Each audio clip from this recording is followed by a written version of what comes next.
இன்றைக்கி வந்து சொடக்கு தக்காளி போட்டு ஒரு வத்த குழம்பு.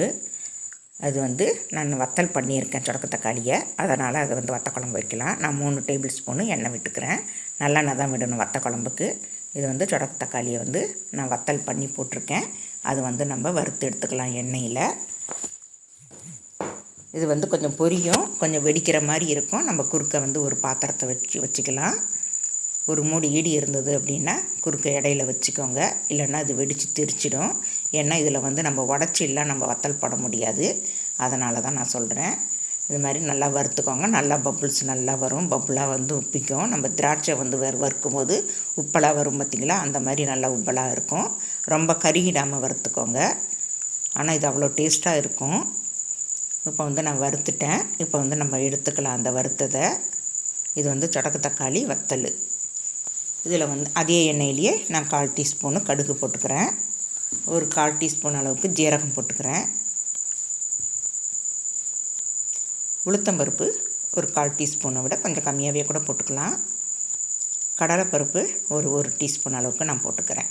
இதை எல்லாத்தையும் போட்டு நல்லா வறுத்துக்கலாம். எடுக்க வேண்டாம், நல்லா வறுத்துக்கலாம். இதில் ஒரு கொத்து கருவேப்பிலையும் போட்டுக்கலாம்.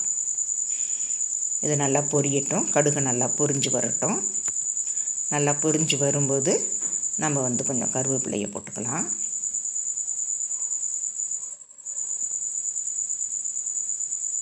இதில் வந்து நான் ஒரு 100 கிராமு சின்ன வெங்காயம் கட் பண்ணி வச்சுருக்கேன். 2 தான் கட் பண்ணி வச்சுருக்கேன், பெருசாக இருந்தது அப்படின்ட்டு.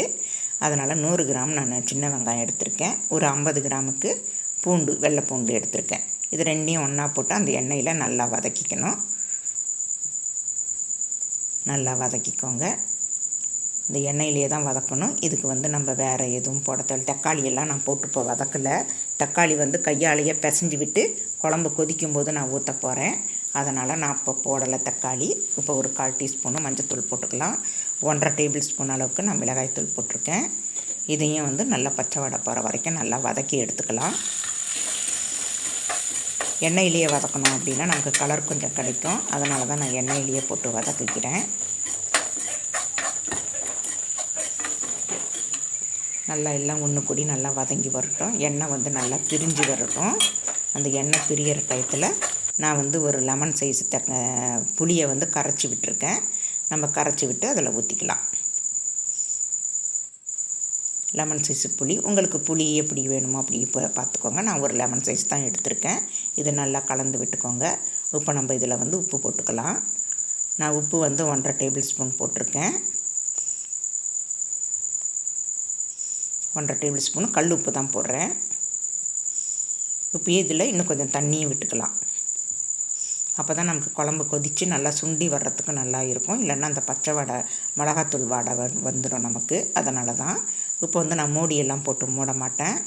குழம்பு வந்து லைட்டாக வந்து கொதித்து வரட்டும். கொதித்து வரும்போது நம்ம ஒரு தக்காளியை, ஒரு மீடியம் சைஸ் தக்காளியை கையாலேயே நல்லா பிசைஞ்சு விட்டு அதில் அப்படியே ஊற்றிக்கோங்க. நான் அதனால தான் நான் வதக்கலை.